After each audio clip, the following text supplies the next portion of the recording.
नमस्कार. Top news पुण्यामध्ये आपलं स्वागत आहे. पुण्यात संस्कृत भारती पश्चिम महाराष्ट्र प्रांत यांच्या वतीनं प्रकाशित करण्यात आलेल्या राष्ट्रपुरुष छत्रपती श्री शिवाजी महाराज या संस्कृत ग्रंथाचा लोकार्पण सोहळा उत्सवपूर्ण वातावरणात नुकताच पार पडला. यावेळी प्रमुख वक्ते म्हणून बोलताना संस्कृत भारतीचे अखिल भारतीय प्रकाशन प्रमुख डॉक्टर सचिन कठाळे यांनी छत्रपती शिवाजी महाराजांचे संस्कृत भाषेच्या संवर्धनासाठीचे कार्य आजही अनुकरणीय असल्याचं सांगितलं. फारसी भाषेच्या प्रभावाच्या काळातही महाराजांची राजमुद्रा संस्कृतमध्ये होती. तसंच राज्य व्यवहारात मराठीचा प्रसार व्हावा यासाठी त्यांनी राज्य व्यवहार कोश तयार करून घेतल्याचं त्यांनी नमूद केलं.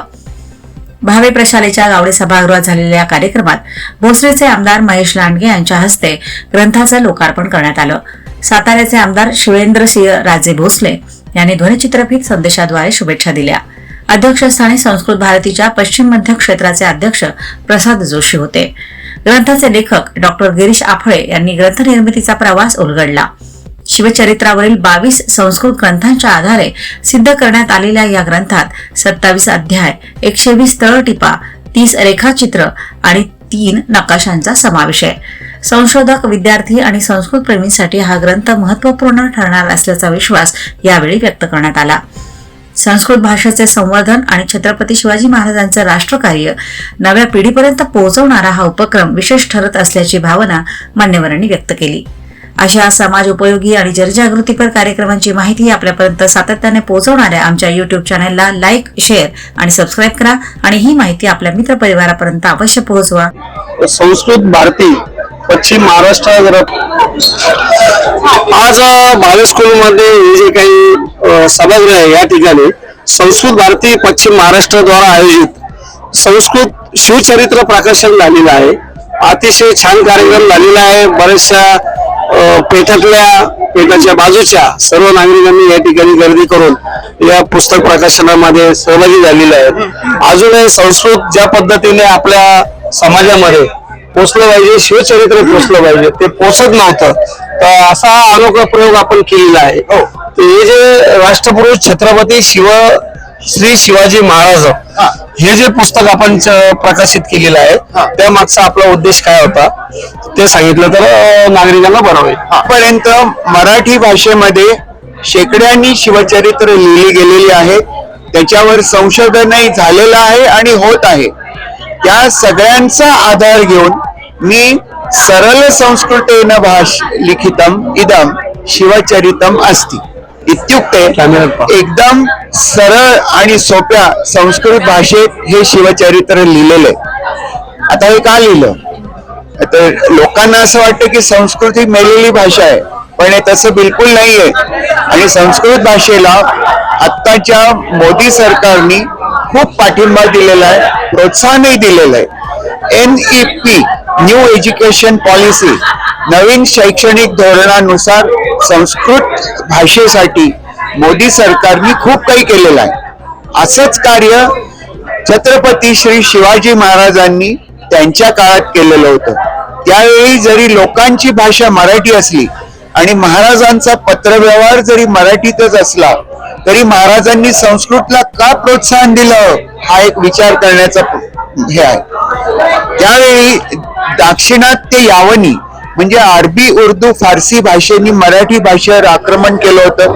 ते निपटून काढण्यासाठी छत्रपती श्री शिवाजी महाराजांनी रघुनाथ हनुमंते या एका सचिवाला आज्ञा केली की भाषा शुद्धीकरण करा आणि त्यांनी राज्य व्यवहार कोश नावाचा ग्रंथ त्यातनं तयार केला. महाराजांची जी राजमुद्रा होती ती तर संस्कृत भाषेत होती, ती संस्कृत भाषेतच होती. मुद्रा भद्राय कल्पते म्हणजे ही जी मुद्रा आहे राजमुद्रा ती जनतेच्या कल्याणासाठी आहे आणि महाराजांनी जनतेच्या कल्याणासाठी खूप गोष्टी केल्या. आता त्यांचा तुम्ही बघा राज्याभिषेक सुद्धा संस्कृतोक्त वैदिक पद्धतीनेच झाला होता. त्यांची जी बिरुदावली होती छत्रपती श्री शिवाजी महाराजा वगैरे ती सुद्धा संस्कृत भाषेत मध्ये होती. म्हणजे खऱ्या अर्थाने शिवाजी महाराजांनी राजाश्रय संस्कृतला दिलेला होता आणि तो तो राजाश्रय आता मोदींच्या काळात पण मिळत आहे. एकदम सध्या नुकताच मराठीला अभिजात दर्जा मिळालेला आहे आणि आज महाराष्ट्राची लोकभाषा ही मराठी झालेली आहे. हो. आणि आपण हे जे काही धाडस केलेलं आहे संस्कृत म्हणून करण्याचं, हे करण्यामागे आपला उद्देश काय होता? मी संस्कृत भारती या अखिल भारतीय संस्कृतीचा कार्यकर्ता आहे. आमचं काम काय असतं तर आम्ही संभाषण शिबिरे विनामूल्य घेतो, म्हणजे फुकट घेतो. लोकांना बोलायला शिकवतो. सामान्य जन सुद्धा संस्कृत भाषेने बोलू शकतात हे आम्ही सिद्ध केलेलं आहे. 2-3 गावं अशी आहेत की जिथं सर्वजण म्हणजे नुसते देवळातले पुजारी. कुठे गावं आहेत ती? आता माझ्या नावाला मोक्तूर नावाचं गाव आहे कर्नाटकामध्ये. तिथे शेतकरी असो, चर्मकार असो, नाहीतर भाजी विक्रेता असो, पुजारी असो, सगळे संस्कृत मध्ये बोलतात. ते मुत्वा. हा. नंतर छत्तीसगड मध्ये अशा गावाची निर्मिती करायला केंद्र सरकारने प्रोत्साहन दिलेले, जे शिवाजी महाराजांनी यापूर्वी दिलेलंच होतं. म्हणून त्यांनी गागा भट्टांना आज्ञा दिली आणि त्यांनी समय नय हा ग्रंथ लिहिला आणि कायस्थ धर्म प्रतिपा हाही ग्रंथ गागा भट्टांनी लिहिलेला आहे. आणि जे षट दर्शन म्हणतात त्यातलं पूर्वमीमांसेचं जे कार्य कुमारील भट्टाचं अर्ध राहिलं होतं ते गागा भट्टांनी पूर्ण करावं अशी आज्ञा शिवाजी महाराजांनी दिलेली आणि त्यानुसार ते कार्य त्यांनी केलेलं आहे. महाराजांचा रायगडावरती जे जगदीश्वराचं मंदिर म्हणतात, म्हणजे शंभू महादेवाचं मंदिर, त्याच्यातला जो 2 श्लोकांचा शिलालेख आहे तो पूर्णपणे संस्कृत मध्ये आहे. महाराज गोव्यामधील नार्वे या ग्रामात गेले होते. नारवे. आणि त्या नार्वे ग्रामामध्ये पूर्वी आदिलशाहीच्या सुलतानांनी आणि नंतर पोर्तुगीजांनी सप्तकोटीश्वराचे मंदिर उद्ध्वस्त केले होते. तर महाराजांनी त्या सप्तकोटीश्वर मंदिराचं पुनरुत्थान केलेलं आहे, मंदिर पुन्हा बांधलेलं आहे आणि त्या ठिकाणचा शिलालेख सुद्धा संस्कृत भाषेतच आहे. तर बरेचसे ग्रंथ देखील आपल्या हिंदू धर्मामध्ये संस्कृत भाषेतच आहेत. हो. सगळे वेद हे संस्कृत भाषेमध्ये आहे. तर ते समजावे म्हणून प्राकृत भाषेत करावे लागलेले आहे. हो. तर आता संस्कृत भाषेला पुन्हा वैभव येईल असं तुम्हाला वाटतंय? निश्चित येईल, काय येऊ नये.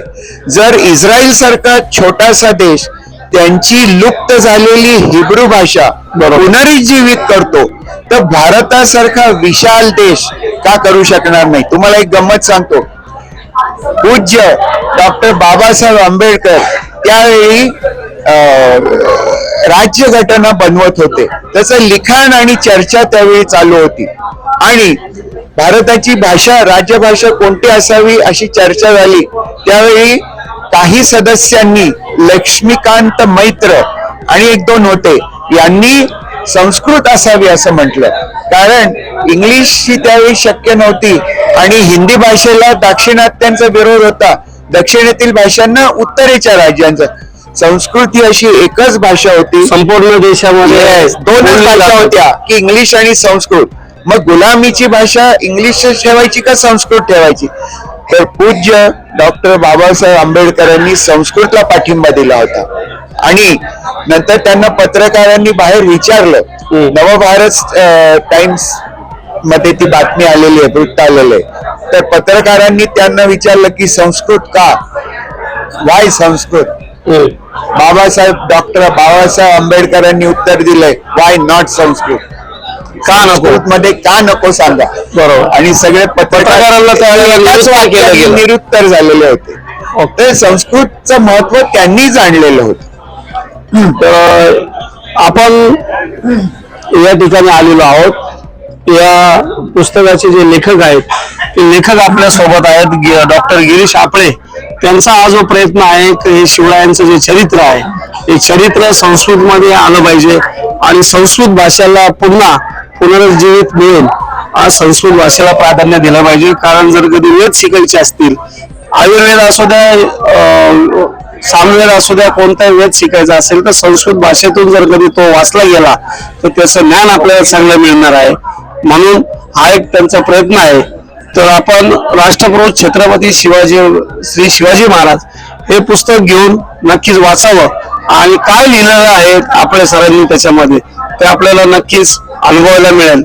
टॉप न्यूज पुणे, नेहमीच अशा वेगवेगळ्या उपक्रमांना साथ देत असतं, प्राधान्य देत असतं. त्यातलाच हा एक भाग म्हणून संस्कृतमध्ये आज राष्ट्रपुरुषांचं जे काही हे पुस्तक लिहिलं गेलेलं आहे त्या पुस्तकाची बातमी करण्यासाठी त्याचा उद्देश समजून घेण्यासाठी आम्ही या ठिकाणी आलेलो आहोत. धन्यवाद आपले सर.